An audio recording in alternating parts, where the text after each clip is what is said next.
I want to describe the man everyone knows, spotless in public, a man of honor, a public benefactor, the sort of person nobody has a bad word for, and at home, tantrums, explosive moods that terrify his wife and his children, that arrive from nowhere and leave no explanation behind them. He is not a hypocrite. That's the part people get wrong. Something is genuinely operating through him that he has no conscious access to at all. I gave that something a name, and understanding what it is will change how you read your own closest relationships, possibly uncomfortably. Inside every man, there is an inner feminine figure. I called it the anima. It isn't a metaphor for his softer side, and it isn't women in general. It's an actual autonomous piece of his own psyche, carrying his whole relationship to feeling, to mood, to the inner world he mostly keeps in the dark. And here is the crucial mechanism. So long as that figure stays unconscious, it is always projected. Everything unconscious gets projected. That's not a moral failing. It's simply how the psyche works. When it can't yet see a part of itself, it finds the part out in the world instead, hanging on someone else's face. The first person who ever carries a man's soul image is his mother. Later it passes to whatever woman stirs his feeling, positively or negatively. So when a man says he has fallen in love, at least part of what has actually happened is that he has met a woman who fits the shape of the image he's been carrying inside all along, and he has draped his own inner figure over her like a cloth over a statue. He is, in a real sense, in love with his own soul and mistaking it for her. Watch what this does inside an ordinary modern marriage. In older cultures, there were elaborate initiation rites, ceremonies to separate a young man from his mother, to hand him instruction about the inner world so he could stand on his own without her protection against the darkness of his own psyche. We've thrown all of that away and replaced it with nothing. So the modern man arrives at marriage with the mother image still live and unclaimed inside him, and it transfers silently onto his wife. The results are predictable, and I've seen every variation. He becomes childish, sentimental, dependent, forever needing her the way he once needed his mother. Or he swings to the opposite pole, tyrannical, hypersensitive, endlessly preoccupied with the prestige of his own masculinity, which is only the same dependence wearing armor.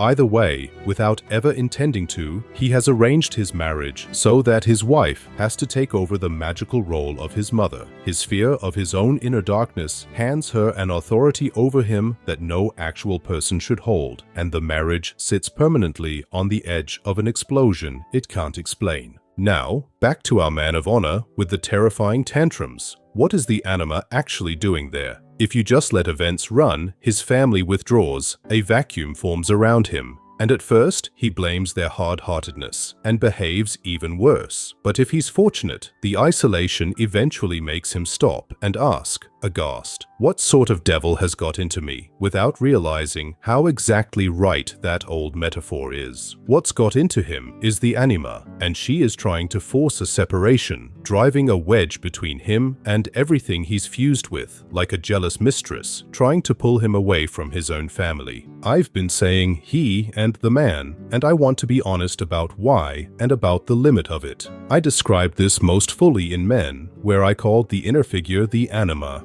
In women, I described a corresponding inner masculine figure, the animus, carrying opinion, judgment, conviction, and projected outward in exactly the same way. The specific contents differ, the mechanism is identical, and it is universal. Nobody is exempt from projecting the unlived contrasexual half of themselves onto the people closest to them. And this is where it connects to everything else on this channel. The projection that runs a marriage is the same basic operation as the projection that builds a political enemy, the one I described in the scapegoat video. In both cases, a piece of yourself you can't yet see gets mistaken for something out there. The bedroom version just happens to wear the face of someone you love instead of someone you fear. That's what makes it so much harder to catch. It's very difficult to suspect projection when the feeling it produces is devotion. So what do you actually do once you suspect that some of what you feel about the person closest to you is your own soul reflected back? The first move I called the objectivation of the anima, and it's deceptively simple to state. When that inner figure stirs, the black mood, the sudden pull toward separation, the conviction that the problem is entirely them, the first discipline is to refuse to treat it as simply your own weakness to be catalogued and repressed, and equally to refuse to treat it as simply the truth about the other person. You hold it out at arm's length as something with its own agenda, and you ask it directly, why do you want this? What are you actually after? I mean that literally, as a technique, and I know how it sounds. Talking to an inner figure as though it were a person strikes the rational modern mind as absurd.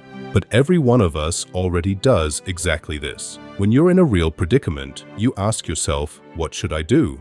Out loud or under your breath, and then something in you answers. You are already holding a conversation with a part of yourself that isn't your ego. The anima work is only that same faculty turned toward the figure that's been running your moods and your attractions from behind the curtain. The more personally you take her, the more you address her as a real interior other, the better it works, because that's what makes an actual relationship with her possible instead of endless blind possession by her. And the payoff is precise. Every piece of your inner figure you can recognize as yours is a piece you stop demanding your partner carry for you. That's not the death of love. It's the beginning of being able to see the actual person you're married to instead of the statue you draped over them. You did not entirely fall in love with her. Part of what you fell in love with was your own soul wearing her face. And the day you can tell the difference is not the day the feeling dies. It's the day it finally has somewhere real to stand. That's the whole task, to take back the face so you can finally meet the person.